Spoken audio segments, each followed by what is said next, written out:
Hello everyone. Let's learn about the infraorbital nerve block today. Okay, so when we talk about the infraorbital nerve block, generally we refer to the terminal branch of the maxillary division of the trigeminal nerve. So we all know that the trigeminal nerve has got three branches. The first one is the ophthalmic division, the second one is the maxillary division, and third one is the mandibular division. So the infraorbital nerve actually is the last branch of the maxillary division of the trigeminal nerve. So before we go on to learning about the nerve block itself, we need to understand a little bit about the anatomy of this nerve. So when we talk about dental nerve blocks, we generally refer to them with regard to extraction of teeth. So if I want to extract a maxillary, central, lateral, or a canine, in these cases, I would like to give what is called an anterior superior alveolar nerve block because that is the nerve that actually supplies these teeth. So this anterior superior alveolar nerve is actually a branch of the infraorbital division.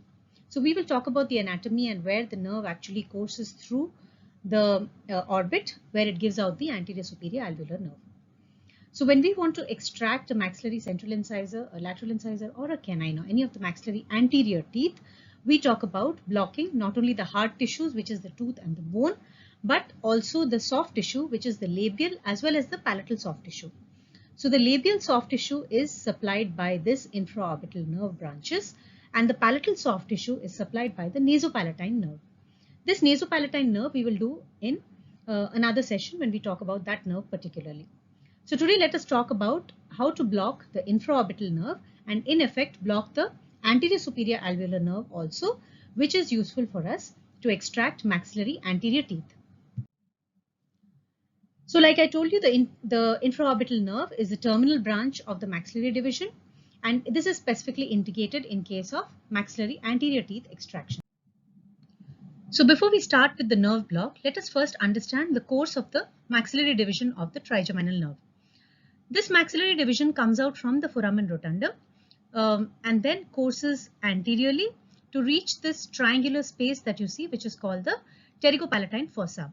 This pterygopalatine fossa is formed by a junction of three bones, which is the pterygoid plates of the sphenoid bone. This is the posterior surface of the maxilla, and on the inner aspect you have the vertical part of the palatine bone. Now once this nerve enters into this pterygopalatine fossa, it gives out various other branches. This fossa communicates with the orbital cavity. The pterygopalatine fossa communicates with the orbital cavity through this inferior orbital fissure. You can see this small groove-like opening through which the nerve enters into the orbital cavity.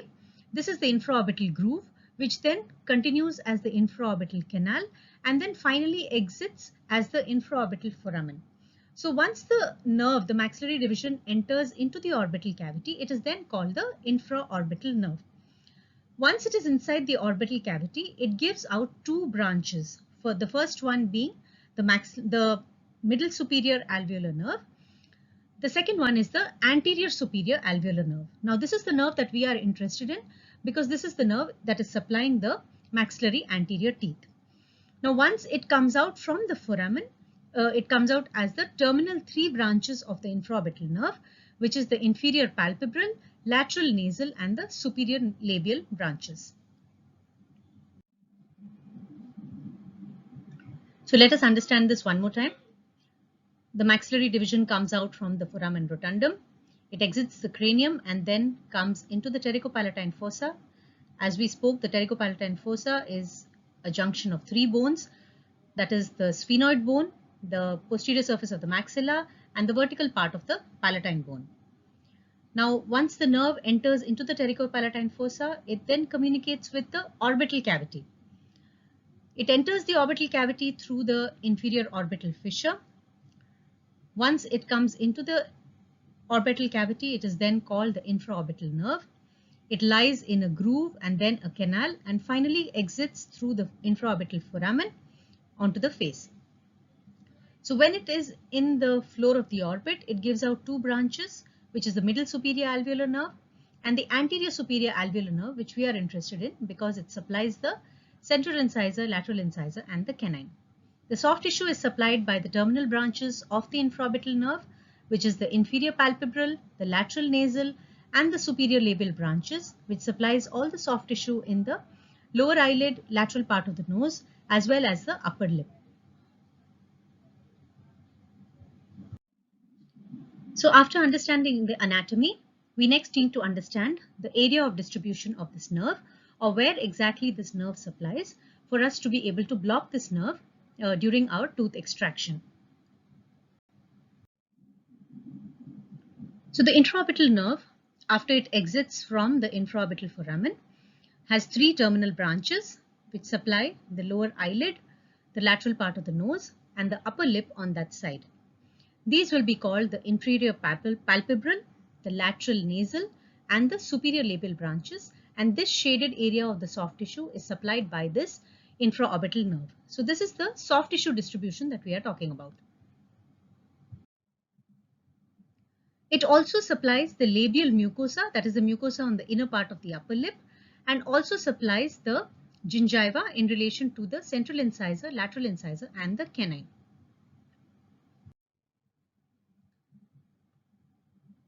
The anterior superior alveolar nerve supplies the teeth as well as the bone and the periosteum in relation to these anterior teeth. So when we talk about the extraction of maxillary anterior teeth and to give an infraorbital nerve block, the chair position is very important. So with the patient sitting comfortably in the dental chair, we recline the backrest to about a 45-degree angulation.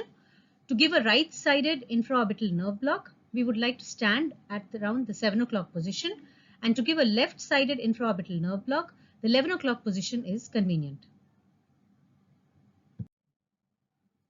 So this is how you would be sitting in front of the patient at around the 7 o'clock position to be able to access the right side, and you can access from the 11 o'clock position the left side of the infraorbital nerve. So let us now understand the various landmarks that we need to identify before we give the infraorbital nerve block. So the bony landmarks that are important are: 1. The supraorbital rim. On the medial side of the supraorbital rim, there's a small depression which is called the supraorbital notch. Similarly, you have the infraorbital rim which is present here and the infraorbital notch. There's a small elevation of bone which is present just below the infraorbital rim, which is called the infraorbital ridge. And if you run your finger below that, you come to the infraorbital depression, where the bone is significantly more concave. So these are the landmarks that we need to identify, the bony landmarks that we need to identify before we start with the infraorbital nerve block. So if I was to put the patient upright in the dental chair and ask them to look straight ahead, you can see that if an imaginary line is drawn from the supraorbital notch through the infraorbital notch, through the pupil in the center, passing through the premolar region, upper premolar, and passing through the mental foramen, and if you were to draw the same line on the face from the supraorbital rim through the pupil of the eye, through the commissure of the mouth, you will see that this is the same line along which the infraorbital foramen lies. So this is what we need to identify when we are giving the block. So let's go on to the technique of giving an infraorbital nerve block. So we will first palpate the supraorbital rim and the supraorbital notch. Then we palpate the infraorbital rim and the infraorbital notch. The infraorbital rim is palpated as a sharp bony prominence. You have to put your finger slightly on the inside to be able to feel this infraorbital rim. Once you feel this, you can feel on the medial surface side there will be a small notch. Once you feel this, the next thing you will do is to move your finger downwards to feel the elevation of bone, which is called the infraorbital ridge. If you slide your finger further downwards, your finger will be in a depression which is called the infraorbital depression. This is exactly our target area. This is where our infraorbital foramen lies. So if you look at it, it is somewhere around 1 centimeter below this infraorbital rim will be the infraorbital depression, and this is where you will be placing your index finger as one of the landmarks. Now with the other finger, that is the thumb, you will retract the upper lip completely to visualize the depth of the vestibule. So in this way, for a right-sided infraorbital nerve block, with your index finger on the infraorbital foramen region and the thumb retracting the upper lip, we can then visualize the depth of the vestibule. Similarly, on the left side, you have your thumb on the infraorbital depression and your index finger retracting the upper lip completely for us to visualize the depth of the vestibule where the needle has to be inserted. So once you have retracted the upper lip, you need to place the needle in such a way that it lies exactly parallel to the long axis of the first premolar, entering into the depth of the vestibule with the bevel of the needle facing towards the bone. Now this is important because you want all the solution that is coming out from your syringe to go as close to the bone as possible so that it goes as close to the nerve as possible. So with your needle in this position, you can see the bevel facing towards the bone. The needle will be lying close to the infraorbital foramen.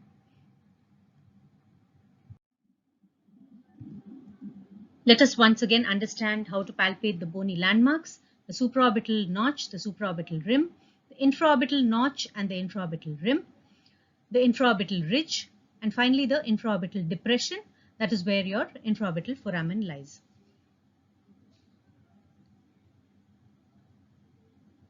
So we will first palpate the supraorbital notch and the rim, the infraorbital notch and the rim. Then you slide your finger downwards to palpate the bony elevation, which is the infraorbital ridge. Then if you slide your finger further down, you will come to a depression on the bone, which will be called the infraorbital depression. Now this is our target area because the infraorbital foramen is right there. And with your index finger in that position, you will retract the upper lip and with the bevel facing towards the bone, you will then inject parallel to the long axis of the premolar to reach your target area, which is just below your index finger on that area.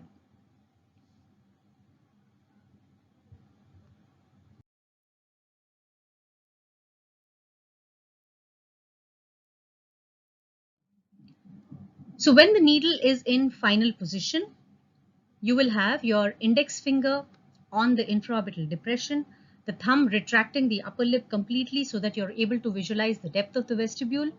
You'll have the needle with the bevel facing towards the bone, parallel to the long axis of the first premolar. And once you are in this position, you will aspirate before you start injecting.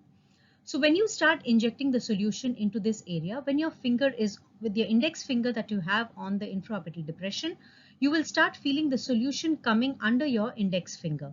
So this is when you know that your needle is in the right position and you're injecting in the exact target area that you want to. So till now we were talking about the premolar approach to the infraorbital foramen.